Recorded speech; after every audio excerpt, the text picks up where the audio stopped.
Christopher Media. Let's make some noise. We just thought that Richard Stanley doing Island of Dr. Moreau was one of the most exciting projects we'd heard of in a while. This is going to be a huge project, and this is going to propel Richard Stanley into the superstardom that he deserves as an auteur. It was a script we were extremely confident in, that we thought would be some sort of milestone in the genre. New Line tried in different ways to contain the material. I wasn't particularly enthusiastic about the project, frankly. There was some lunatic movie that's known as one of the worst films ever made.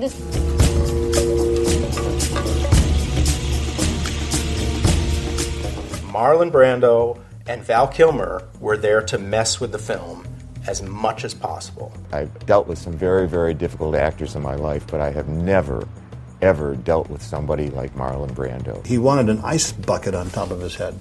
He'd covered himself in white paint. I think that's how the whole mini-me thing developed, of Marlon adopting this little guy.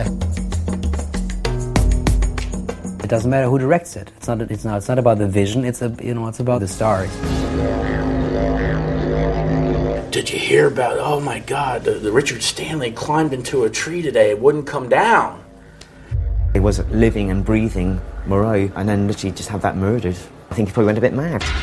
I think once that rumour started, that Richard Stanley was in the background, that I think that just grew into Richard Stanley then wanting to sabotage the shoot. As it went on, it descended into more and more kind of madness. I knew that this was going to be totally insane and that we were going to be hugely lucky if we just finished a film with a beginning, a middle, and an end. Knowing that the odds were stacked against me, I resorted to witchcraft.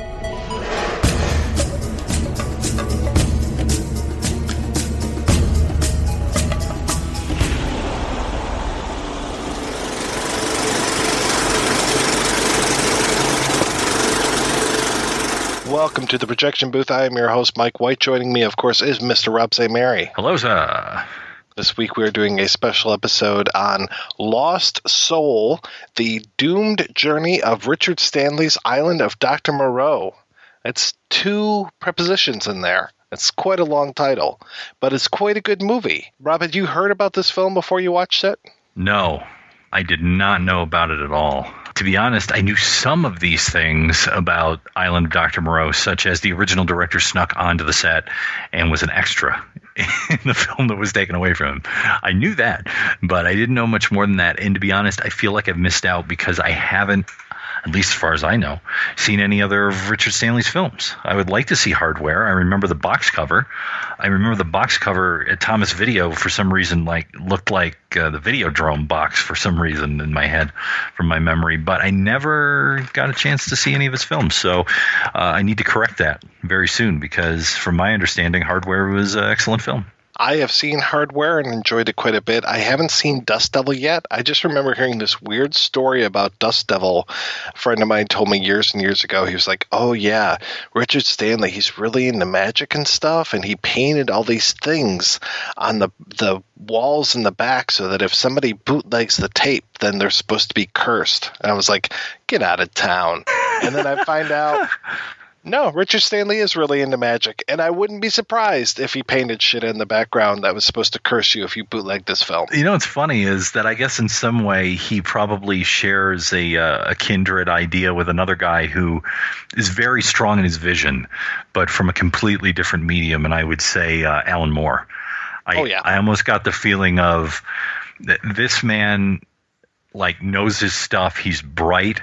And one would say that once you've met him, rather in person or through documentaries, interviews, you don't forget him because he definitely has a presence and an affect, a way of speaking, a manner of being, which I don't believe is I don't believe it's a put on. I don't think that he's going out of his way to do this stuff. It's just who he is, and it is a very strong personality. And you can understand when you watch Lost Soul, this documentary, that strong personality would run up against more conservative elements in the Hollywood establishment when he was trying to make the Island of Dr. Moreau. So yeah, the story of Lost Soul, the doomed journey of Richard Stanley's Island of Dr. Moreau is essentially a story of the making of the Island of Dr. Moreau, which was a 1996 film. Maybe you're familiar with it, maybe you're not. By you, I'm talking to the audience. Rob, I'm sure that you saw this thing first weekend in theaters. Oh, I got to tell you, no, actually, I have never seen it. I've only seen bits of it, and I stayed away from it because it was, at the time, I wasn't big on Val Kilmer. That was part of it. When it came out in 96, I mean, he had done The Saint. He had done his turn as Batman. I was kind of done with Val Kilmer. I really didn't want to deal with him anymore. And then on top of it, the fact that I did remember some stories related to it being taken away. And I like John Frankenheimer, but to me, John Frankenheimer's best work was 30 years earlier. I mean, we've talked about John Frankenheimer. If you want to hear a great interview about John Frankenheimer and his work, check out the show we did on Seconds, which is one of his films in the Paranoia trilogy. And those films are fucking great. Like Seconds and Manchurian Candidate. I mean, that stuff is just classic. So by this time, he wasn't interesting anymore. And we get the feeling in this documentary that Frankenheimer was put in because he was just like, hey, I need the work, and I'll do it right now because I got nothing else going on.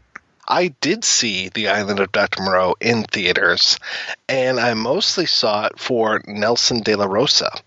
Those who are not familiar with Nelson de la Rosa, he was, for me, a very early internet sensation. I mean, I'm talking like 96 kind of stuff. I mean, really just like where the hell did this come from kind of thing.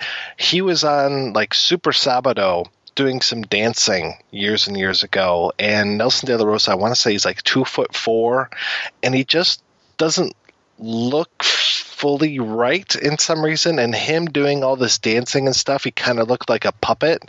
And then before Island of Dr. Moreau came out, he was in Entertainment Weekly, and they had a picture of him where he was kind of crouched down just a little bit, and it was a 2-page spread, and it was a photo of him, and it was actual size. So he was just a little bit taller than a magazine opened up with both sides open. So I went to see it for him. I had heard some of the stories about Val Kilmer and Marlon Brando not getting along on set. I had no idea about the John Frankenheimer thing, about the Richard Stanley. I just was completely clueless. The only thing I knew was that Kilmer and Brando didn't get along very well. And I was really glad I had heard about this project, this Lost Soul documentary, I want to say maybe like a year ago. It seemed like there was a real glut, probably early 2014, of all of these different projects coming up on like Kickstarter and Indiegogo, where it was like Whatever Happened to Superman 5, the Fantastic Four movie, Lost Soul. Around that time, I was hearing a lot about Jodorowsky's Dune, and there was at least one other doc where it was just like all of these movies that never happened, or they didn't happen the way that they were originally supposed to. So this kind of got lost in the shuffle a little bit for me. And then all of a sudden on Facebook, people started talking about, oh, I watched Lost Soul and this is terrific and all this stuff. And I'm just like, oh man, this must be going around to festivals. And then I have to tell you folks, this is a little bit of a secret that I never knew before. On IMDb, they have this little feature called a watch list, and you can put stuff on your watch list. And since IMDb is kind of Amazon's bitch a little bit, it will tell you if something is available on your watch list via Amazon's video service, the Prime or whatever, the video streaming service that they have. And all of a sudden, bam, hey, Lost Soul is available on Amazon Prime. So best $6 that I ever spent, and I will be spending more money on this movie after it comes out on Blu-ray because it's going to have more features to it, and I'm excited as hell to see even more of this because even at, what was it, an hour and a half, I am ready to see more of this thing because it is just such an fascinating story. I think that David Gregory did a fantastic job of getting these folks to really kind of open up about the project that could have been and the insanity that really kind of went down when the project happened. I mean, to me, as I'm watching it, and it's funny because Richard Stanley is in Jodorowsky's Dune, is I got the feeling of that. But this is even like worse than that, because like with Jodorowsky, he tried to make the film, it didn't work, and then almost 10 years later, the movie comes out. In this case, the producers, they didn't shut down the film. They hired a new director, and then here it is. And it's nothing like what his vision was. And for me, God, that's like, you're going to have a baby, they take the baby away from you, and then they mutilate it in front of you. It's like, I mean, that's really the only way you can explain it in an artistic way, because it must have been so painful. And we do get a feeling of that in this documentary, of how like emotionally painful it was for this guy, because Richard Stanley, it goes into the fact that like this was one of the first books that he read as a kid. It meant a lot to him. He had thought about it for years. He had seen all of the various adaptations of the film, probably the best version, but he talks about why it's not so great. From his mind, in terms of being true to the source material, was The Island of Lost Souls with Charles Laughton from the 30s. And it's just fascinating how much time, energy, effort, and resources this man put into this thing. I mean, this is one of those things that, unlike Dune, where you get with Jodorowsky, where it was like, well, what should I do? And someone says, you should do Dune. Okay, I'll do Dune. And then he becomes obsessed with Dune. This is a case of someone who, from basically birth, almost was obsessed with this story. He knew so much about it. He knew so much that was wrong with every adaptation that was made of it. And there's fascinating elements in terms of me being, I mean, I'm a huge Apocalypse Now fan. Huge. And there's this whole thing in there about H.G. Wells and Joseph Conrad and how they didn't get along. And that in a way they were answering each other with Hearts of Darkness and I Love Dr. Moreau. And it's fascinating, like history, like literary history there. And then to have Brando play Kurtz and then have Brando play Dr. Moreau is even another level on top of it. So there's so much stuff in this film that is just fascinating and so worth your time. So let's go ahead, take a break, and play the interview with David Gregory, the director of Lost Soul, The Doomed Journey of Richard Stanley's Island of Dr. Moreau. You have been working in the business for quite a little bit here. How did you get involved with making documentaries, making features? Started back when Texas Chainsaw Massacre was still banned in England. It looked like the head of the censors for many, many years was going to step down. So we got in touch with the rights holder of the Texas Chainsaw Massacre and did a deal with them. And then the censor got wind that we were going to do that, and he told us, don't even try it because the film will never come out in England. And then when he stepped down, we tried again, and the rights had already been sold to somebody else. And then my partner, Carl, who I'm still partners with at Sovereign Films, were mightily annoyed by this, so we missed out on the chance to distribute Texas Chainsaw Massacre as our first film in distribution. This is while I was still in college. So as a result, we decided we were going to make a documentary about Texas Chainsaw Massacre. So me and a couple of friends and a camcorder went to Austin and tracked down as many people as we could from Texas Chainsaw Massacre and made a feature-length documentary called The Shocking Truth and released that on its own. And then William Lustig was working at Anchor Bay at the time. He heard that I'd done the Texas Chainsaw Massacre documentary and asked me if I wanted to do some stuff for him at Anchor Bay. And that's when I kind of got brought over to LA to do sort of the special features for Anchor Bay. And from then on, I was in LA permanently, and then Bill started Blue Underground US, and I was with him for the first 6 years, and then we formed Sovereign Films. I'm looking at your CV, and I'm just amazed at the number of special feature documentaries that you have made in your career. Yeah, well, it's quite a few. I mean, and I'm still doing it. You know, I'm still working on the Bronx Warriors films for Blue Underground right now, and doing my extras for Lost Soul, and also working on Mississippi Burning, Colors, Midnight Run, and State of Grace for Second Sight in the UK. So I'm always doing a bunch of interesting special features. What are some of the favorite ones that you've done? Probably my favorite would be The Godfathers of Mondo, which is the one about, it's a feature-length piece we did on Jacopetti and Prosperi, the original Mondo, Carne, Africa, and the Goodbye Uncle Tom guys. And The reason I like that one so much is that when most of the literature about these two guys was about how they were, just pure exploitation, gross, the lowest of the low, that kind of thing. And, you look at their films, and although, they might be dated and there's some racially questionable material in there and, some questionable material in general in there. But the fact was they were hightailing it to war-torn countries to get footage from the front lines. And so it was particularly in Africa Radio. And I was like, there has to be real filmmakers behind this. There's no way that they were just doing it for pure exploitation. There has to be a reason why these guys will put themselves in harm's way to just get footage, as sensational as it was or not. That was very interesting to me. It was very different from your average kind of Mondo movie rip-off where they collected, news footage or footage from other sources and just kind of hash threw some stuff together to make it, Faces of Death or whatever it may be. The instigators behind these films were very interesting to me. And sure enough, when we tracked them down and interviewed them, they're both very different people. Prosperi's, more of an anthropologist, and Jacopetti more of a sensational headline type of guy. He's the one who wanted to really kind of shock people and make people kind of stand up and go, this is not right, like throwing stuff in their face. So they were just fascinating guys, and got to make a feature-length piece for them. I also like the Joe Spinell story that I did for the Maniac disc. Various ones I've done with Jess Franco, because he's such a fascinating. Yeah, I mean, there's lots of them. I just recently did one on the French movie Betty Blue, which I'm really happy with as well.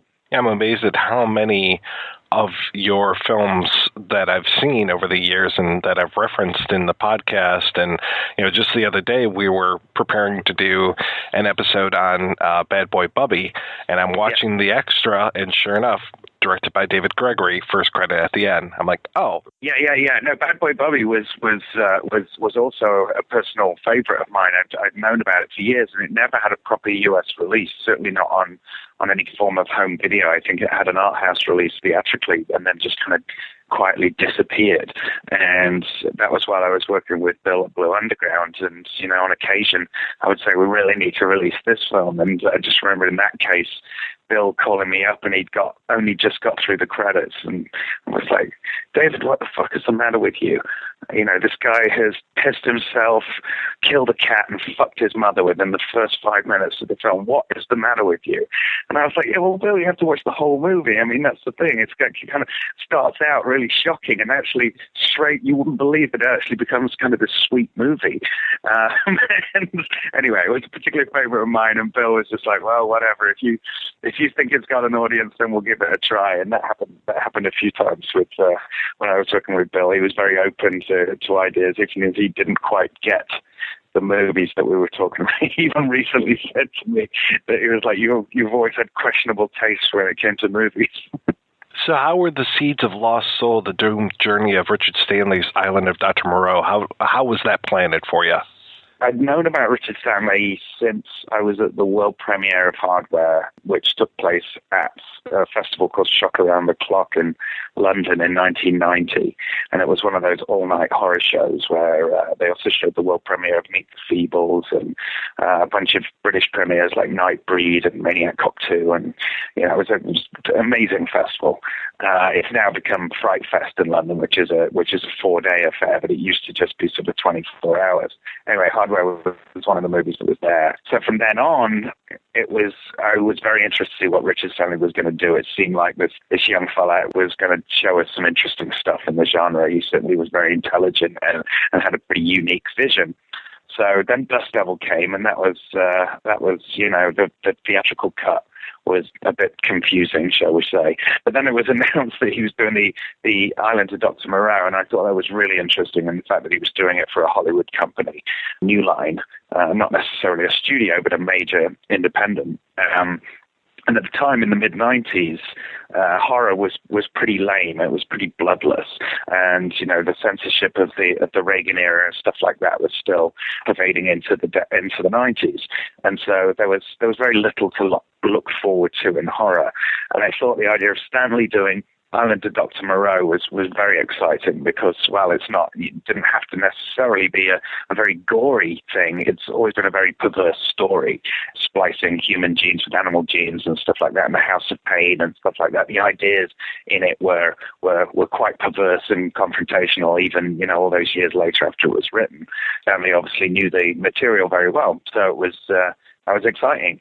Fast forward a couple of years when the film finally came out, and I remember just looking in the paper and seeing that it was released and thinking, oh, I didn't even hear that this was coming out this week.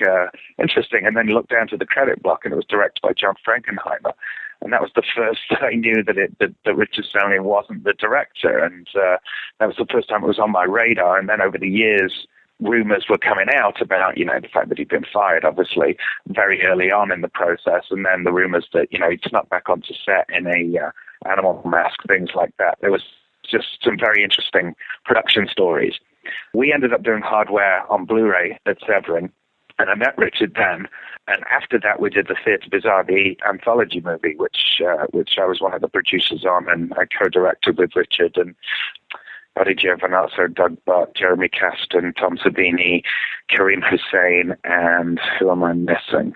Damn it, I know I've missed somebody, I'm sorry about that. But anyway, but we were doing that, and that's when I kind of got to know Richard quite well, because we were working on this film together.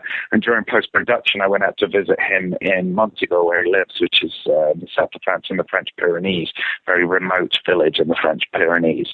And we were hanging out, and I just thought the time was right to ask him what he probably always gets asked, which is, what happened on the island of Dr. Moreau? Tell me the facts. I want to hear the stories. I want to hear the dirt. And I just started unloading all these amazing stories on me. And immediately I thought, this has got to be its own feature. And I was looking for a subject that could be its own feature, because obviously I'd done quite a lot of these special features, and they often get kind of sidelined when people are looking at a Blu-ray or a DVD, because they're just extras, But me and quite a lot of other people who produce these things really put a lot of effort into them, particularly the sort of bigger ones where we get a lot of people involved. It's kind of frustrating sometimes when they're just like, oh yeah, and there's a bunch of interviews on the disc as well, So I was looking for a subject that could stand on its own as a feature, and certainly, the more Richard was telling me, the more I was thinking, wow, I've got to track down as many of these people who can recount their experience on this film, because it was crazier than I could ever have imagined. And sure enough, I got my camera, and I had to do a bit of time convincing Richard to actually go on the record about it, because obviously he's asked about it a lot of times, and also, he's probably kind of sick of, talking about something which essentially put a real, harsh halt on this burgeoning career.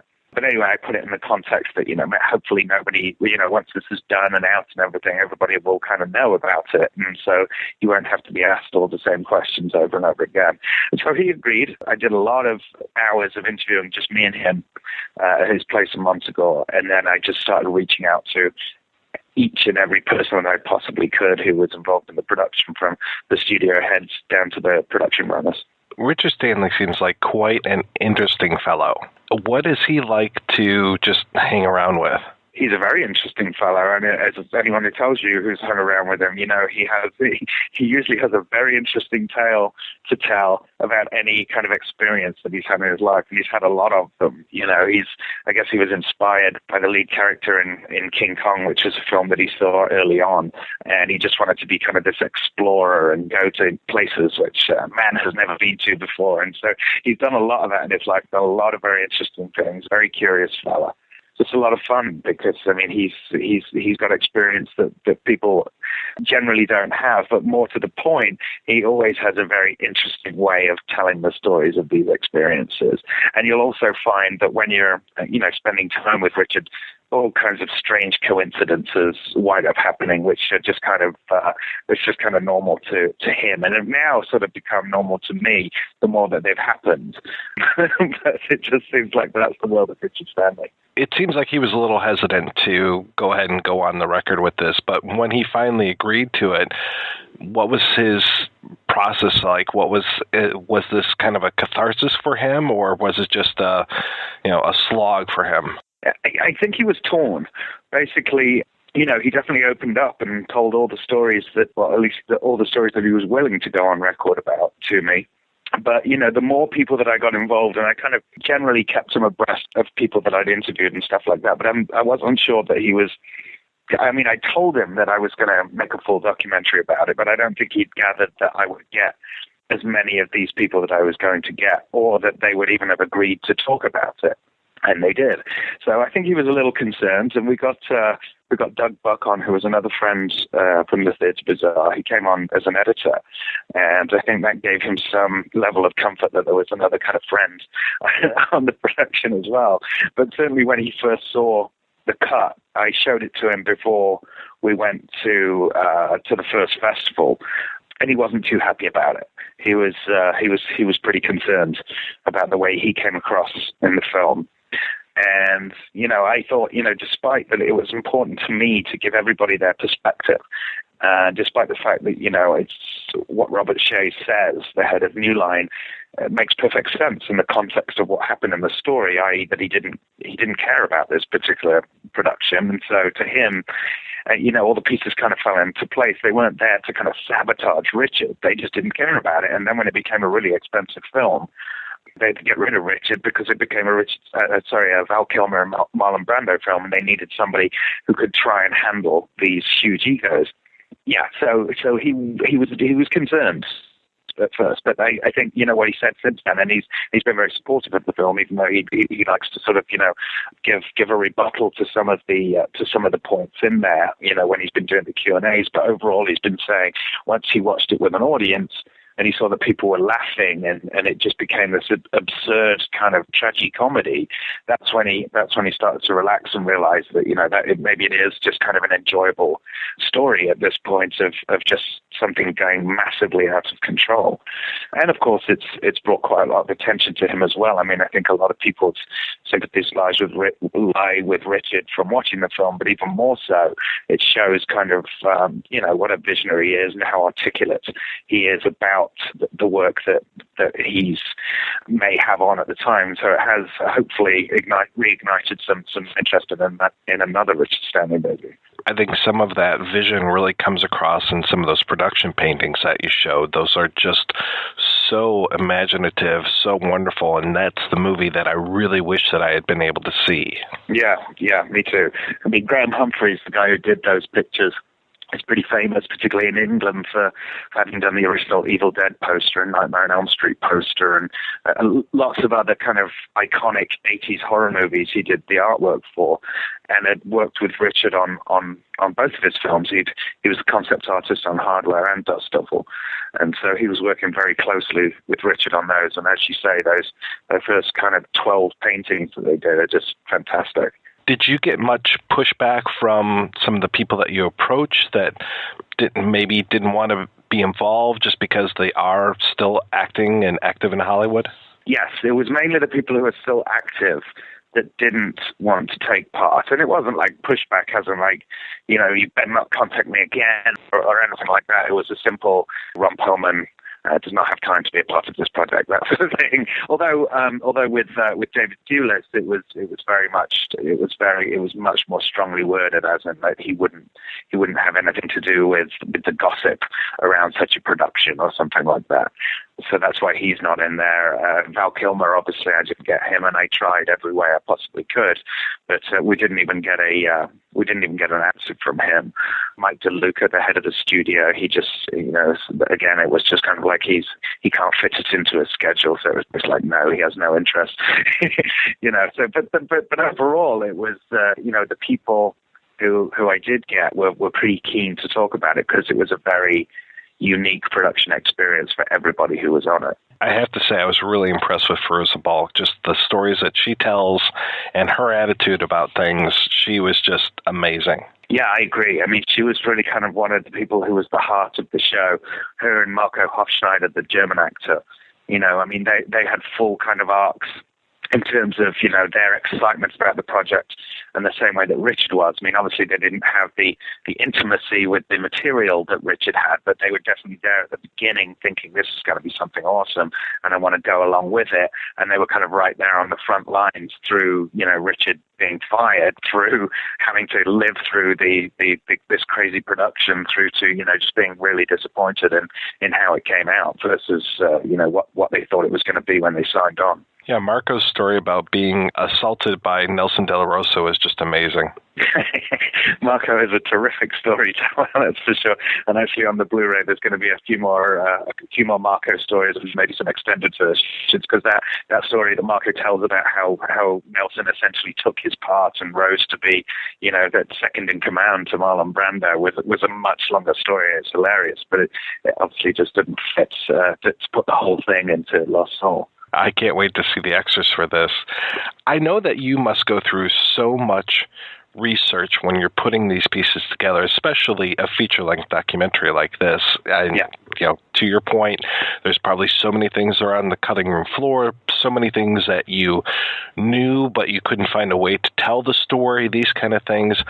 What are some of the things that you found out or that you discovered as you were going through this process that you really wish that you'd been able to fit into the doc but weren't able to find a way to do that? You know, for the most part, the stuff that I really, really wanted in there is in there. It's the story I wanted to tell. The problem was the first cut was about 5 hours that Buck and I came up with. So it was a matter of taking stuff down and thinning it out and stuff like that, and really just holding on to what was really important in the story. But I mean, there are little details like the fact that Marlon Brando at the time, anyone could get a meeting with Marlon Brando about their project if they put $1 million into escrow. So it meant that they were serious. That's how you got Marlon Brando onto a film.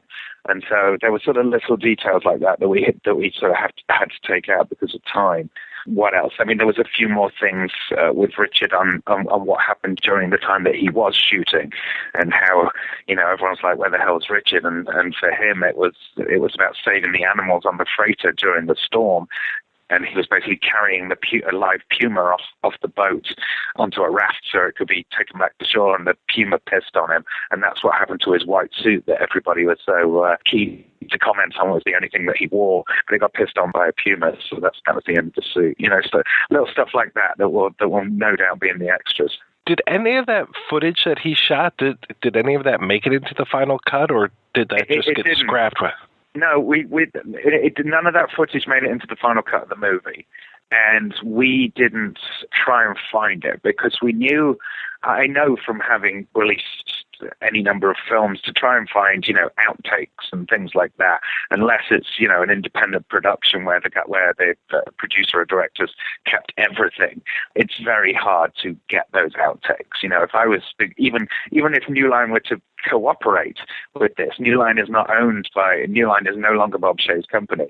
It's now a Time Warner company. So me just knocking on the door of Time Warner and saying, "Oh, can I go through all the rushes of the Island of Dr. Moreau to find the shots that Richard Stanley made, like that Barbara Steele footage, for example?" You know, as much as I wanted to see it, I just knew that there was no possible way that I would be able to find it. What do you think that Richard Stanley's Island of Dr. Moreau would have been like? I think if it had kept it a 5 to 8 million film, it would have been quite something. You know, the one with Jürgen Prochnow as Dr. Moreau. I think as soon as it started becoming this bloated, expensive film, something that's got the remotest amount of cutting-edge material in it is going to start getting watered down so it can play to a wider audience, so it can play to the multiplexes. So I think as soon as it was no longer that 5 to 8 million with Jürgen Prochnow, I think, you know, even with Richard at the helm, even if it had been able to control Brando and Kilmer, you know, it still probably would have been a lot more watered down from what he originally wrote. But he has now, as a result of Lost Soul, he's now been approached by a graphic novel company called The Humanoids, and he has subsequently rewritten his original script. And it's actually, you know, he went back and looked at the script and said it's actually now dated. So he's actually updated it and made it a much more kind of NC-17 rated type of affair. And so it will be a 3-part graphic novel, I think, which will be published sometime next year. It's nice that he can finally kind of get his story to have some time in the sun there. Exactly, yeah. one of the things that it's simple, but it was so effective that you were doing in the documentary was that whole idea of the poster image and the way that you're moving the heads out and moving them back in and the different actors that were coming in and out of the film.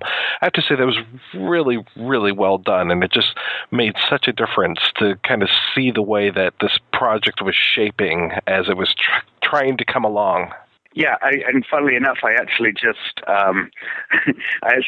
did a final tweak before the Blu-ray comes out, whereby David Thewlis's Rob Morrow's face gets replaced by David Thewlis after Frankenheim takes over. Because one of the things that everybody noticed in the festival and theatrical cut was like, at what point did David Thewlis come in? And I'd left David Thewlis kind of out of it because he was so adamant not to be a part of it. But obviously it left like a little hole in terms of the narrative, in terms of the closure of what happened to Rob Morrow. So I just today, in fact, before I delivered the final version for the Blu-ray, I just added a bit where Rob Morrow said Frankenheimer asked him to stay, and he just said, "No, this picture's too much of a mess." And then we bring back the poster, and Rob Morrow's face goes away, and it's replaced by Thewlis. I was really glad to see Rob Morrow show up for this. I was too. It's very strange. He was one of the first people I actually interviewed after Richard. He was very quick to come back to me and say, "Yeah, I'd like to do this." I was never quite sure why he was so made himself so available for this project, which obviously was probably not the most shining light of his career either. I mean, luckily for him, he was never actually in the final disastrous movie, but still it was something that was obviously quite an unpleasant experience for him. But again, I think an experience that probably stuck with him. So he got to tell his side of that. When you finally did see Island of Dr. Moreau, did you go to see it when you saw the ad in the paper? I did go to see it when it first came out, yeah. And I was, as far as to say, I was angry about it because I was still kind of confused as to what this movie was. I even thought, was there two different Moreaus being made at the same time? It was more that I was just thinking that was just really mediocre and really dumb. And now you can see why. And actually, I went to it the other night when they played it here in LA as part of the kind of the Richard Stanley festival that they've been doing. They showed everything. They showed Island of Lost Souls, and they showed the Frankenheimer movie, and among a bunch of Richard's work as well. And I went to see it at midnight, and it actually played a lot more fun than I'd remembered it, just because now, of course, I know just a story behind every single shot that's in it. I mean, it's incredible that they got a film that was even deliverable. And I'm sure they were like, they knew they were going to get raked over the coals critically, but they had a film that they could put out with Marlon Brando and Val Kilmer, and that was enough for them to get to scrape some money back, so they were satisfied. The one thing I remember from when that movie first came out was just hearing the stories, not of Richard Stanley, but of Val Kilmer, and how difficult he was on the set, and that he constantly was mocking Brando and doing his voice, and then I forgot that he actually does Brando's voice in the film. This is so bizarre. Yeah. Yeah, I don't know why. Yeah, it seemed like everybody was just kind of doing their own thing, really. And as long as they got Brando and Kilmer in front of camera, they just had to let them do a certain amount of whatever they wanted, because they needed to get footage of Kilmer and Brando into the film.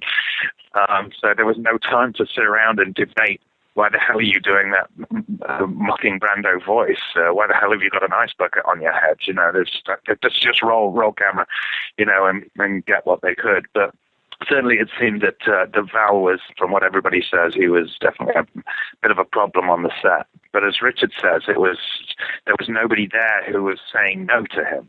So, when somebody's got that much power and he thinks, he rules the world because he's just come with Batman and he's one of the biggest stars in the world, if you allow him to get away with certain things, he's just going to keep on pushing it further and further and further and do whatever the hell he wants, which it seems like that's what he did.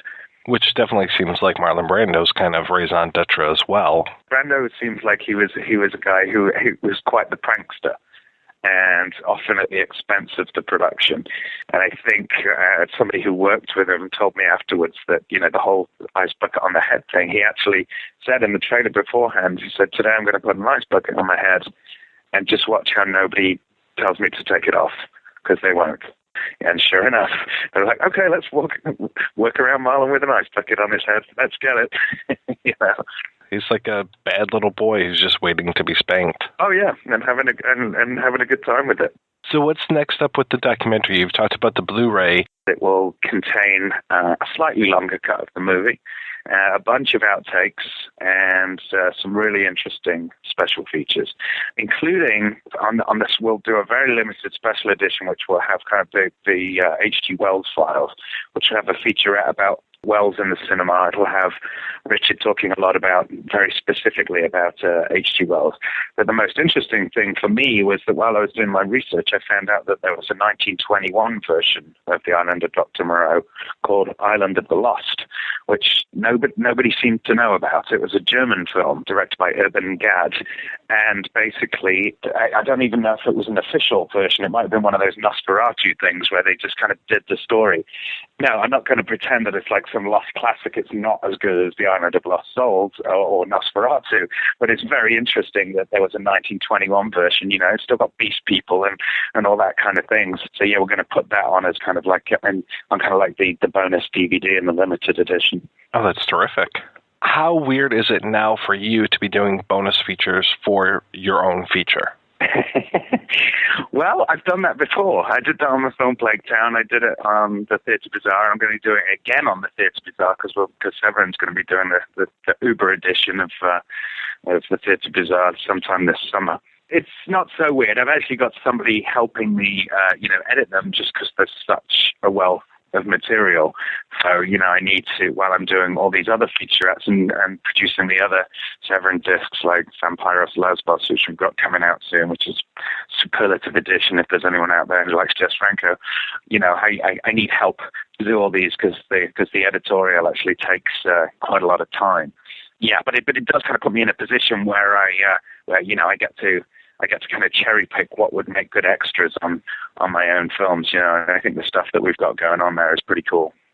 So I guess it would be even weirder when eventually you become such a big shot that somebody else is doing the extras for your films. Well, there's no danger of that happening anytime soon, so we'll worry about that when that happens. but yeah, no doubt I'd be like, this is shit, I'll do it myself, Well, hey, thank you so much, David. This has been really nice talking to you. My pleasure. Anytime.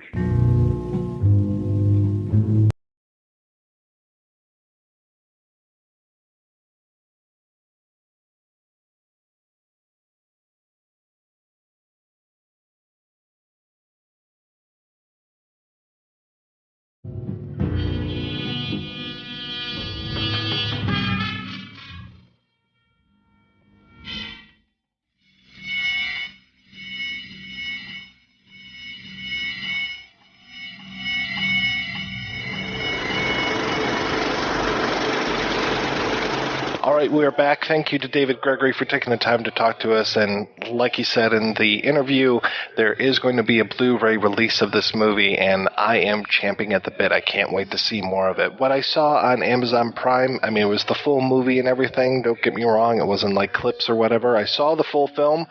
I just want to see more. I want to see more of what happened with this thing. I really want to see more of those paintings that they had, the kind of production paintings that they put together, kind of to sell the story and everything.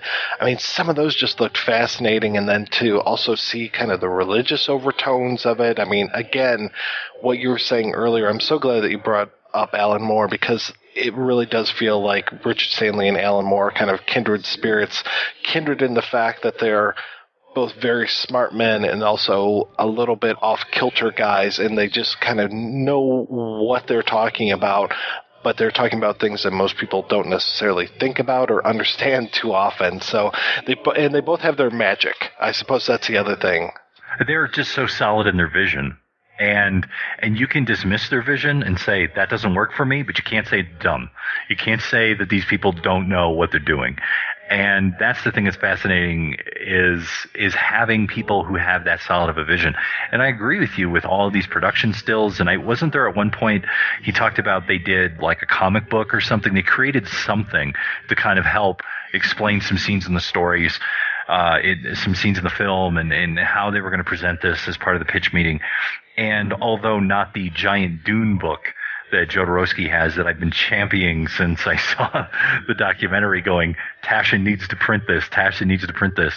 I think you have as much material here and as much fascinating material here that you could also do the same thing. Like, you could go into his archive, you could have those original scripts, you could have those original production bits, you could have all of these things. And also, in a way, kind of tell this story that you get in this documentary. And as we know, when you create any documentary, there are things that have to be left out, which, like you said, the Blu-ray is probably going to be just a treasure trove of additional materials. You could probably do a really nice book to really get into those elements if you had the documentary and all of those full interviews that you had with those people and those production stills and those scripts, and just put together an amazing, amazing piece. And since I guess probably the H.G. Wells book is also in the public domain, you could probably throw that in there as well. So you have everything in one place. I went back and I read the book, and then I watched the movie. I hesitate to call it the Frankenheimer movie, but I watched that movie, and when I saw it the first time, I will say that I didn't mind the movie that much. I was really, really into Fairuza Balk, and really enjoyed seeing her in it as kind of like, the Panther Woman kind of person. But going back and watching it this last time, just a few weeks ago, it's like, yeah, this really doesn't hold up too well. And you can just really feel that it's kind of stitched together from better ideas that weren't necessarily fleshed out. So it just, I have to say that in a battle between Lost Soul and The Island of Dr. Moreau, that Lost Soul definitely wins. And it's kind of one of those, we're going to be talking in a little bit here about 20 Years of Madness and 30 Minutes of Madness. One is a documentary about a show, and the other is the show itself. Those two things go together really well. I almost hesitate to recommend watching Island of Dr. Moreau and then watching Lost Soul, or vice versa, because Island of Dr. Moreau is kind of a painful experience, but I think that you really do owe it to yourself to see the film and then see what it kind of could have been and to hear the stories about it. And I was really glad that they had the people who were in the movie talking about it. I was especially glad to, see more for the Balk, of course, but of her stories and her candor, it just felt like she just doesn't give a shit whatsoever. And I was really glad to hear some of the stories that she was telling. Well, the thing with her that's amazing is that you have someone who signed up for that original vision and just how cheated they felt. I mean, you really get the feeling that she felt that she got cheated because she originally signed up to work with Richard Stanley and to do this film, to do his vision, and that it got taken away and destroyed and ripped up in front of her, and then she was left just sitting there with, like, what the hell am I doing? To a certain extent. And the thing that was funny for me, and I had kind of an idea of what they were referencing when you were talking about the South Park stuff, but I didn't know to what extent. And when they show those scenes from the Island of Dr. Moreau with Brando and the guy, as you said, as sort of the mini-me, which of course is then used by Mike Myers as mini-me, also reference in Austin Powers, I'm just like, wow. I'm so pleased that your children are interested in genetic engineering. It's okay, Fluffy. Nobody's gonna hurt you. It's thanks to the wonders of genetic engineering that soon there will be an end to hunger, disease, pollution, even war. I have created things that will change the world for the better. For instance, here is a monkey with 4 asses. And there's a great line in there, and I think it's one of the producers or somebody who says Brando's contempt for his profession was on display. And that's the one thing I don't get about Brando that just drives me up a wall, where, in the 50s and he was doing great work and all that stuff. And then eventually there seems to be a point in his life and career where he just doesn't give a fuck anymore. And it shows. And it either shows in one of two ways. It either shows in the horrible stories and the horrible treatment of the filmmakers and people that he worked with, like Coppola. And Coppola used him, twice, almost in the way that Herzog was using Kinski. If you hear those stories where it's like, I know I'm going to get a great performance, but I got to put up with a lot of bullshit. So I guess if I got to put up with fucking 2 hours of screaming with this guy on my fucking set, and we both want to kill each other, we've both planned to kill each other at one point, go watch My Best Fiend, the Herzog documentary, then I guess that's okay, because it's really about the performance and what I get. But to me, it's so unnecessary. It's so horrible. And I mean, you hear about the stories where it's like, I want all this stuff, and I want all this money, and I want to be treated a particular way, and I'm only going to shoot for 2 hours a day, and, you know, and all this stuff. And it's just, Jesus, you know, it's like there are so many people out there who work so hard to try and be an artist, to try and be an actor, to try and work in that profession. And that kind of attitude to me just pisses all over that. It just disrespects it all day long. And it upsets me. It really does upset me on a particular level, because it's hard to work in a creative field. Like I said, I have friends who are actors. I have friends who are directors, writers, you know, they're trying to do that stuff, and they're dying. They're like starving. And then you have this guy who just treats everyone like shit. And like, if he was alive, you just want to kick the shit out of him. At least I would, you know, because I'm like, what's your problem? Like, you have such a privilege. This is such a privilege, such an honor that you have attained this level, and you can have this as your career and your, you know, ability to do this. And this is how you treat people. This is what you do to them. It's terrible. And now I'm going to get off my soapbox. Stick with me on this one.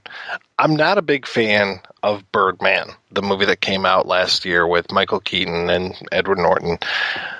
But I really like the one scene where Norton comes in, and we've already seen a particular scene in this play out once. And then Norton comes in and basically kind of flips it on its head a little bit and plays it in a completely different way than we've seen before. And it's brilliant. Absolutely brilliant. We kind of saw something similar in Mulholland Drive with Naomi Watts when she comes in and does this scene that we've heard the dialogue before and plays it in this way where it is completely different. And again, absolutely brilliant. Now, if Brando were the kind of guy where he could come in and say, listen, you know, I know that this is the way it's written, but I really think we need to do this, and this is what I want to do, you know, give me a take kind of thing, and then is able to just kind of, you know, oh my God, I never would have thought of playing it that way. This guy is brilliant. And I'm sure in his early career, he was probably like that. But by the end, it's like, I don't know if you've ever seen the Missouri Breaks, but it's like that one feels like one of those like, hey, I'm going to come in and I'm going to play this role my way and fuck everybody else because I think this is the way that the character should be, and it just doesn't work whatsoever. And that totally, to me, is Dr. Moreau. You know, when he's just like, hey, I really want to play this scene with an ice bucket on my head. Why? Why are you doing that? It doesn't make any sense. And it's like, kind of along those same lines, you know, you were talking about Val Kilmer. You weren't a big fan of Val Kilmer at this time. Val Kilmer, even though he was mocking Brando in the film, I mean, to the point where he's imitating him, it felt like he kind of got some pointers from Brando. I mean, this guy, he's had the most uneven career that I've really ever seen. And it's one of those where it just feels like every third or fourth or fifth movie he cares, and the other times he's just there for a paycheck. You know, you look at some of the stuff that he did, like Tombstone. I'm your Huckleberry. Fucking brilliant in there. And then I'm like reaching for other ones. I'm like, and then Batman Forever and The Real McCoy, and it's just like you can list so many movies that he's doing. You know, At First Sight, Red Planet. It's just like, why? And then you come up with like The Salton Sea, and you're like, okay, great, fucking fantastic. You come up with something like Bad Lieutenant. Port Call, New Orleans. I mean, he's only a secondary player in there, but what he does with what he has is really good. And like I said, by the time Dr. Moreau came out in 1996, I was a senior in high school, or I had just gotten out of high school. I wasn't interested in Val Kilmer. Like, I had just gotten to a point where I'm like, I liked The Doors. It was okay. But I mean, Real Genius, Top Secret, Top Gun. Yeah. Early stuff. Great. By this time I was like, I don't care.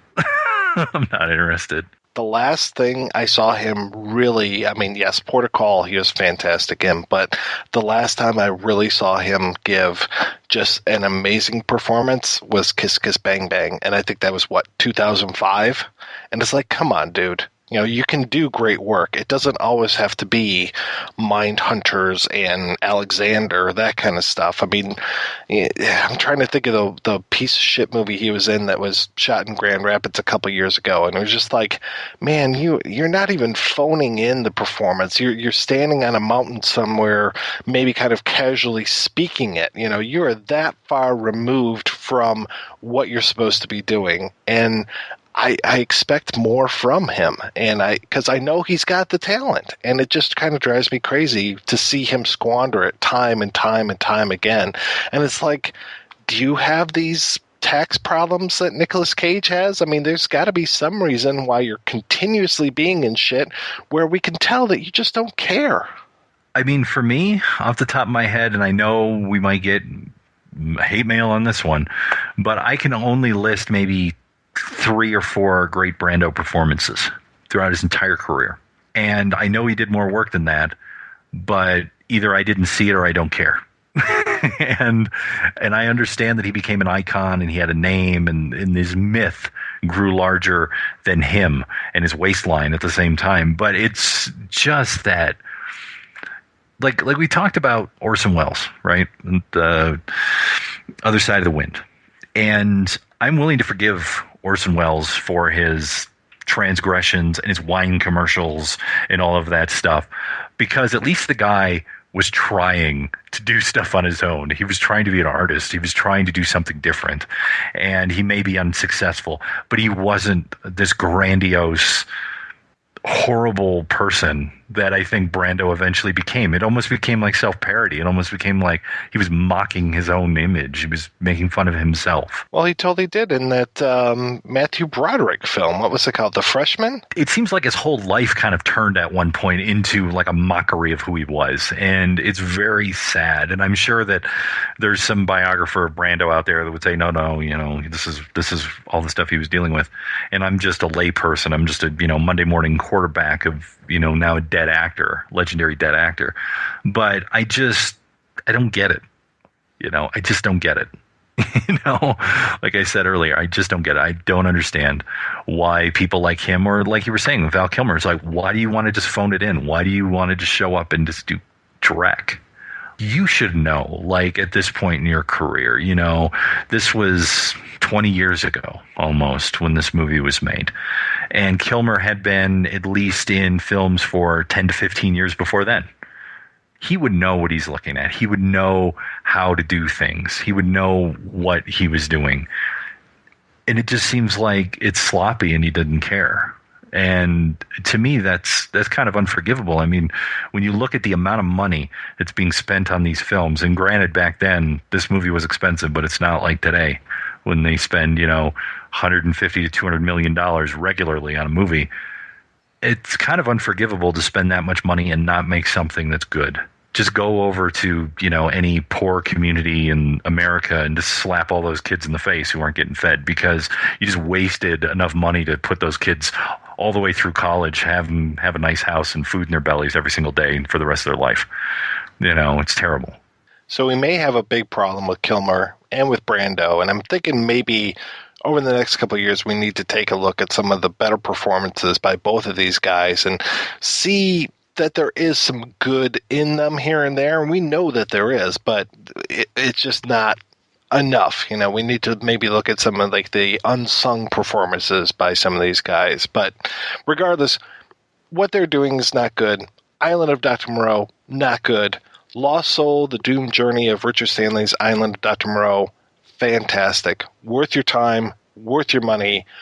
Watch that. And the other thing that's nice in here, too, is there's Ed Pressman's in here. And Ed's been on our show a couple of times talking about various films, including Bad Lieutenant Protocol New Orleans and Bad Lieutenant, which he produced. And also Bob Shea, who started New Line Cinema, also a fellow Detroit boy. So it's fascinating to hear what the producers and the distributors have to say about this film in terms of when it came to them and what happened and how things twisted, how things turned, and how it became what it became. So it's nice that it's just not, a couple of disgruntled actors and the director complaining about, oh, this is what happened.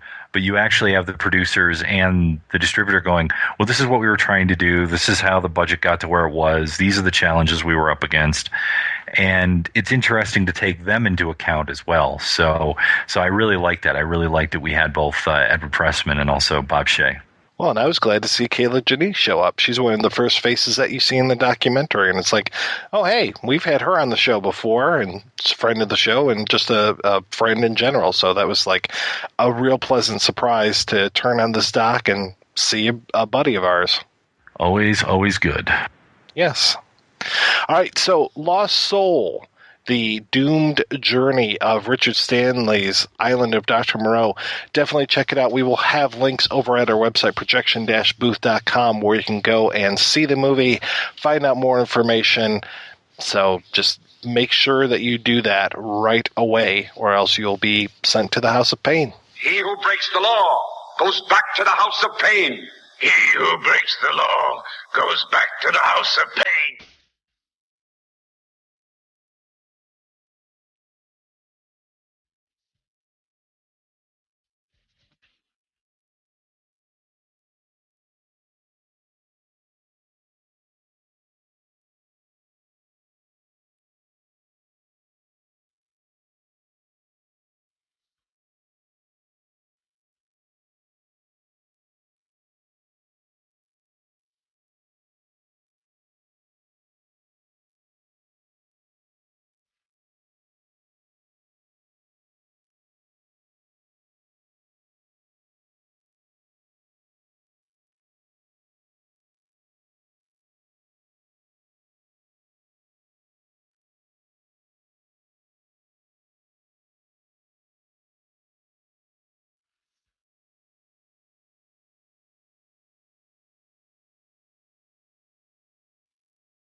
Law has been broken.